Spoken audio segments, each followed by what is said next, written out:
He limped in as if the world were a slow-motion obstacle course, one small prosthetic foot clinking against tile, a faded backpack hanging from one shoulder. People smelled coffee and algebra homework, laptops and linoleum, the small, everyday things that made the corner café feel safe. He moved from table to table, asking in a voice that was neither demanding nor loud, just a 10-year-old asking to sit. Every no was polite, clipped, the way strangers keep their distance in public places.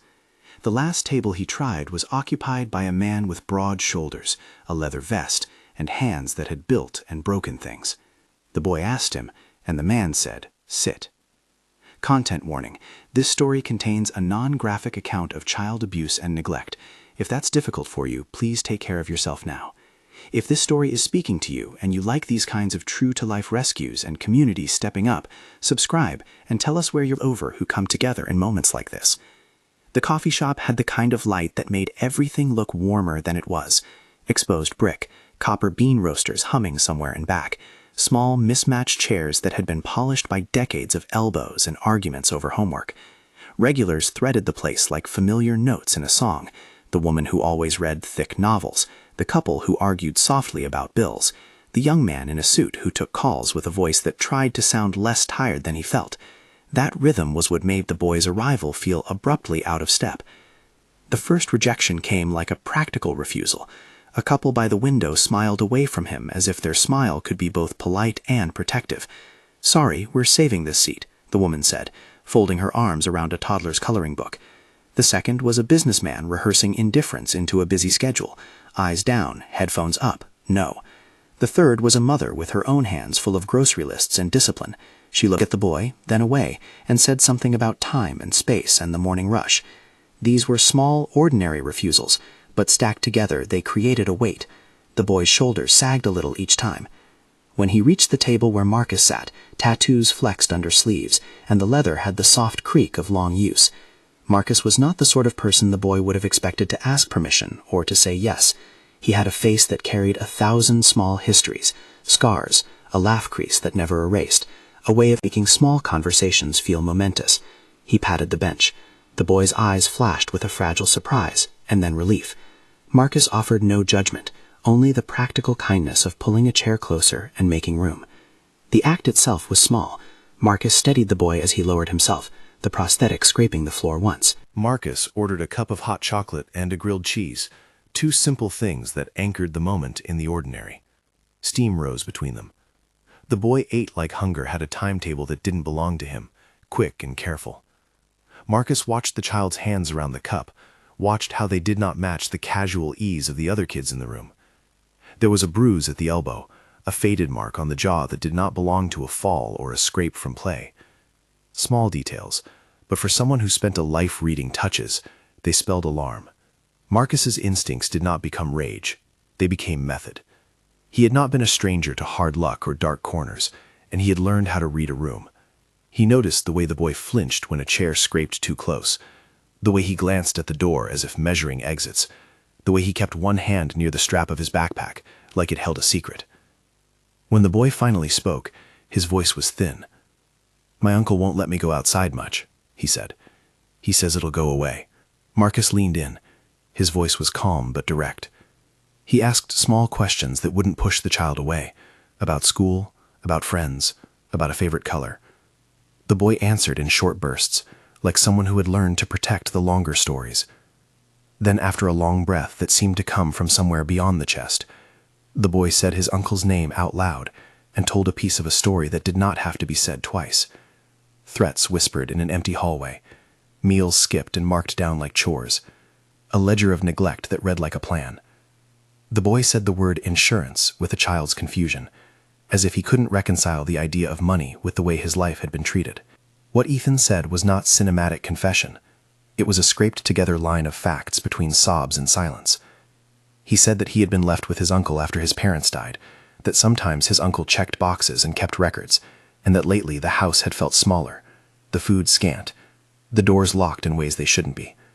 He mentioned a locked pantry, a room with a bolt on the outside. He said the uncle had said he'd take care of things, and that sometimes the boy felt like he was disappearing from his own life. These were details that needed to be taken as evidence, not spectacle. Marcus did not promise anything he could not deliver. He promised two things: that the boy would be safe right now, and that he wouldn't have to face it alone. He called a number. It was a number that started with a nickname, Brick, and ended with a whole network of people who had made it their business to show up when others couldn't. The voice on the other end understood without question. Brick's voice was practical. Bring him to the shop or leave him here. What's the situation? Marcus spoke in clear sentences, slow enough for Ethan to understand the mechanics of movement. He's staying right here. Get down here. The arrival was not cinematic in the way movies stage dramatic breakthroughs. The bikers pulled in like a tide, a low chorus of engines, leather that fit like second skin, faces that softened when they saw the boy. They did not roar in as if to intimidate an absent world. They dismounted with a coordinated, efficient calm. Ghost, taller than the boy's small frame, gentle and unofficially appointed with a small girl's backpack at his shoulder, offered a pair of shoes. Tank, broader and quieter, checked the boy's knees and offered a jacket. Brick moved like a planner, breathing orders into a phone and ink into a notebook. Their method was not chaos. It was a pattern learned from years of watching communities fail and learning to act in ways that lasted. They split tasks. One kept Ethan talking with jokes thin as bandages. Another asked for names of neighbors who might have heard something. Sophie, the barista who had been watching from behind the counter, gave a clear-eyed account of the boy's arrival and the time he'd spent in the coffee shop during previous weeks. Small details fit together like puzzle pieces: the comings and goings at odd hours, a neighbor's comment about yelling late in the night, the boy's solitary route to the bus stop. Brick took down names, times, descriptions.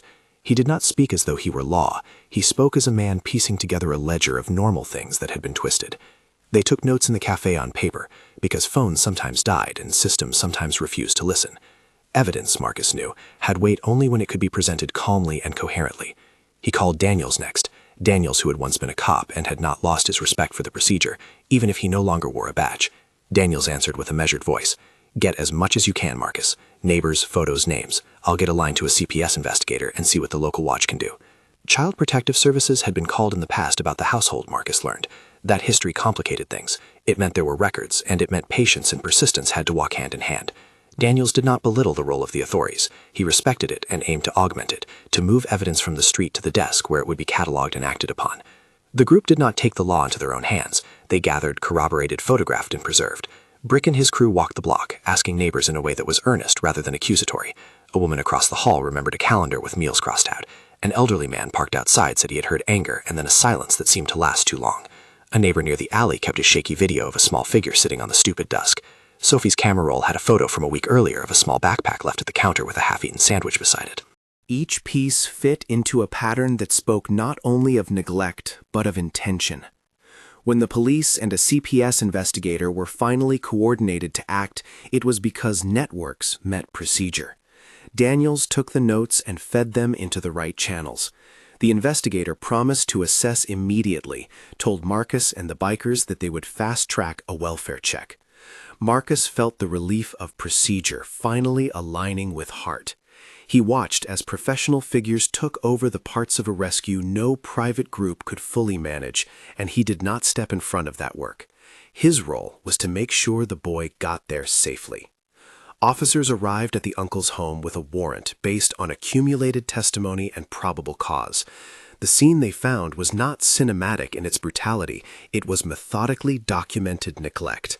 A pantry locked with what seemed like an owner's attitude toward rations, a bedroom with a door bolted from the outside, sparse belongings that suggested either thrift gone wrong or a deliberate reduction of the child's world.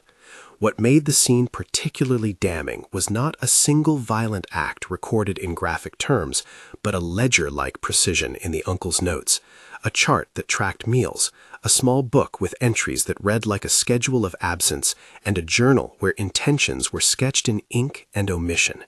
There was a line in a notebook that described a plan to let circumstances take their course in a way that would materially benefit one person if the child continued to decline. The officers cataloged these pages, photographed them, and sealed them as evidence. The uncle was taken into custody in the driveway, not in a dramatic chase, but in the plain moment of a man confronted by the consequences of his recorded choices. He had been careful and careless in equal measure. He had kept records that suggested planning, and those same records became the thread the investigators pulled. The arrest was simple, a recognition that a private ledger had crossed into criminal neglect and possible endangerment. Ethan was taken by a calm paramedic who did not make a show of gentleness, but who also did not rush. In the ambulance, the paramedic offered blankets, simple conversation, the kind that made the ride feel like transportation instead of exile. At the hospital, pediatricians and prosthetic specialists did their work in methodical care. They found that his prosthetic had been poorly fitted and rarely serviced, causing pressure points and sores that needed treatment. None of their words were showy. They were promises braided into practical steps: clean, fit, treat, schedule follow-ups. A surgeon and a pediatrician spoke about the chance for the boy to run again with proper care, a sentence that landed like possibility in Ethan's ears. Marcus did not leave. He sat in that hospital chair with boots that smelled faintly of oil and a hand that would not let go. He watched while nurses checked vitals and social workers sifted through the paperwork of family history and legal custody. He answered questions about himself, where he lived, who he knew, how he planned to care for a child whose life had been reduced by neglect. He said what he had always done, simple facts and promises. He had no illusions about what parenting would require. He had a network that could provide food and stability and a place where someone would know if the boy's shoes got patched or replaced. He told the social worker he would be a person in the life who did not flinch at the messy parts. The legal machinery moved like a machine built to translate trauma into protection. The court date came with its own quiet rhythms, clerks with stacks of forms, a judge whose gestures were tempered by years of weighing difficult outcomes, an uncle in custody who listened with a look that had the flatness of someone who did not wish to meet the consequences of written lines. Judges are trained to ask the questions that matter, to listen for the truth that children give in small, unexpected ways. When the judge, Patricia Chen, looked at the courtroom and asked Ethan who he felt safe with, the question hung in the air like a test. For a child who had learned to measure safety in degrees and tastes and the softness of a blanket, the question could have been impossible. But the answer came quietly, directly. Marcus, he said, as if naming the person who had simply been there. The judge took that into account, not as the whole of a decision, but as a central human fact. Custody was awarded not because motorcycles made a better family, but because the evidence of safety, commitment, and a plan for care had been presented clearly. The judge's words carried weight, and a kind of legal kindness. This will become the framework for care going forward. We will ensure that the child has the medical treatment he needs and a stable home. You have a responsibility now to follow through. Marcus accepted it as a responsibility, as a man who had not planned to grow a child under his care, but who now understood that some obligations were chosen by fate and sealed by action. Months passed with the slow, restorative motion of people who mean what they say. The biker community rearranged the edges of their lives to make room. Ghost learned the times of school drop-offs and made jokes to make the first morning of class less terrifying. Tank found a pediatrician who took the time to talk through prosthetic options and exercises that would build strength and confidence. Brick negotiated flexible shifts at work to ensure someone could be there for parent-teacher conferences. Sophie baked a small cake on the morning of their first real meal in the new place, and the scent of cinnamon in a small kitchen became a marker of ordinary domestic miracles. Ethan's rehabilitation was not miraculous in an instant. It was slow. Physical therapy that involved trips and falls and triumphs, appointments that built a schedule into the week, therapists who taught him how to play without fear. The prosthetic was adjusted until it fit not like an instrument, but like a part that allowed life to move again.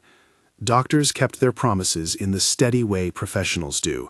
They measured wounds and set dates and sent him home with a list of exercises that read like a promise. There were moments of doubt. Sometimes Ethan would wake in the middle of the night, and the old instinct to look for exits would tug at him. Marcus would sit with him then, sometimes speaking and sometimes not, offering the presence that in itself taught the boy a new metric for safety. "You don't have to go anywhere," Marcus would say softly. "You don't have to watch the door." That sentence, repeated like an exercise, became a new rhythm, a child's chest that could expand without bracing. Part of the healing was community ritual. The bikers, who had at first been a shield, became family. They were not a sanitized sitcom sort of family.